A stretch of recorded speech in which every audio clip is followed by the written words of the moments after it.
Hi friends, welcome to my channel Sheetal's kitchen Gujarati. આજે આપણે બનાવીશું શ્રાદ્ધમાં બનતો ક્રીમી અને ઘટ્ટ એવો દૂધપાક. તો હવે શ્રાદ્ધ નજીકમાં જ છે, તો બધાના જ ઘરે દૂધપાક બનશે. તો ક્રીમી અને ઘટ્ટ દૂધપાક દૂધને કલાકો ઉકાળ્યા સિવાય કેવી રીતે બનાવવું તે હું બતાવી રહી છું. તો રેસીપી વિડીયો એન્ડ સુધી જરૂરથી જોજો. દૂધપાક બનાવવા માટે અહીંયા મેં એક મોટી તપેલી લઈ લીધી છે અને દૂધ તળીએ ચોટે ના એટલા માટે 2 ચમચી જેટલું પાણી ઉમેરી લીધું છે. પાણી સારી રીતે ગરમ થાય એટલે આપણે ગોલ્ડનું દૂધ લઈ લઈશું, ફૂલ ફેટ જે દૂધ આવે છે તે. તો અહીંયા હું 1 લીટર દૂધનો દૂધપાક બનાવી રહી છું. તો એ પ્રમાણે હું માપ બતાવીશ, તમે તમારા હિસાબે વધારે ઓછું કરી શકો છો. 1 લીટર દૂધને મેં તપેલીમાં ગરમ કરવા માટે લઈ લીધું છે અને દૂધને આપણે સારી રીતે ઉકાળી લઈશું, જે આપણે નોર્મલ ઉકાળતા હોઈએ છીએ દૂધને એ રીતે. વધારે આપણે દૂધને ઉકાળીશું નહીં, આ રીતે ફેરવતા જઈ અને લગભગ દૂધમાં ઉકળો આવી જાય ત્યાં સુધી જ આપણે દૂધને ઉકાળવાનું છે. અને દૂધને ફૂલ ફેટ દૂધ છે એટલે વચ્ચે વચ્ચે આ રીતે આપણે ફેરવતા રહીશું. આપણે સ્ટાર્ટિંગમાં પાણી ઉમેર્યું હતું તપેલીમાં એટલે લગભગ દૂધ ચોંટતું નથી, પરંતુ ફૂલ ફેટ દૂધ હોય ત્યારે તળિયે ચોંટવાનો ભય રહે છે, એટલા માટે આપણે વચ્ચે વચ્ચે આ રીતે ફેરવતા રહેવાનું છે. તો લગભગ 10થી 12 મિનિટ જેવું થઈ ગયું છે અને દૂધમાં ઉભરો પણ આવી ગયો છે.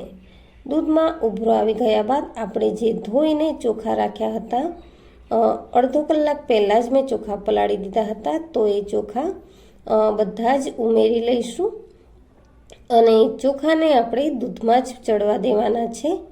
તો આ રીતે ચોખા ઉમેર્યા પછી પણ આપણે દૂધને 1 થી 2 વાર આ રીતે ફેરવી લઈશું, જેથી કરીને ચોખા છે તે એકદમ છૂટા છૂટા રહે. ચોખા ઉમેર્યાને લગભગ 7 થી 8 મિનિટ જેવું થઈ ગયું છે અને ચોખા મેં ચેક કર્યા તો લગભગ 80% જેવા ચડી ગયા છે. તો આ સ્ટેજ ઉપર આપણે હવે ડ્રાય ફ્રૂટ્સ, ચારોળી, કેસરવાળું દૂધ બધી જ વસ્તુને ઉમેરી લઈશું. ડ્રાય ફ્રૂટ્સમાં મેં બદામ અને પિસ્તા અને કાજુની કતરણ રાખી હતી. સાથે 1 લીટર દૂધ માટે 100 ગ્રામ જેટલી મેં ખાંડ ઉમેરી છે. 100 ગ્રામ ખાંડથી પરફેક્ટ એવું ગળપણ આવી જાય છે. અને હવે દૂધને ઉકળતા લગભગ 20 મિનિટ જેવું થઈ ગયું છે. અને મિત્રો, ખાસ એ વાતનું ધ્યાન રાખવાનું કે ખાંડ તમારે ચોખા ચડી ગયા પછી જ ઉમેરવાની છે.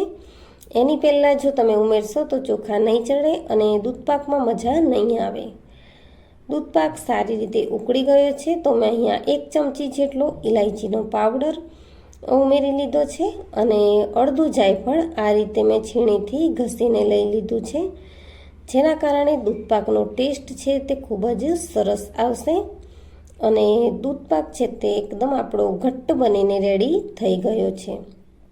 તો અહીંયા મેં દૂધને કલાકો સુધી ઉકાળ્યું પણ નથી, છતાં દૂધપાક સરસ ક્રીમી એવો બની ગયો છે. હજી જ્યારે ઠંડો પડશે ત્યારે થોડો ઘટ્ટ એવો થઈ જશે. તો આ રીતે તમે પણ શ્રાદ્ધ પક્ષમાં દૂધપાક બનાવજો. અને મિત્રો, તમને આ રેસીપી કેવી લાગી તે મને કમેન્ટ સેક્શનમાં જરૂરથી જણાવજો.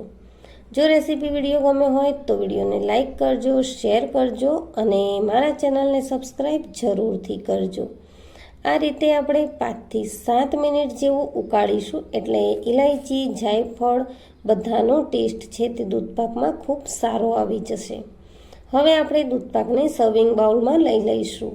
તો જોતાં જ ખબર પડે છે કે કેટલો ક્રીમી અને ઘટ્ટ એવો દૂધપાક બનીને રેડી થયો છે.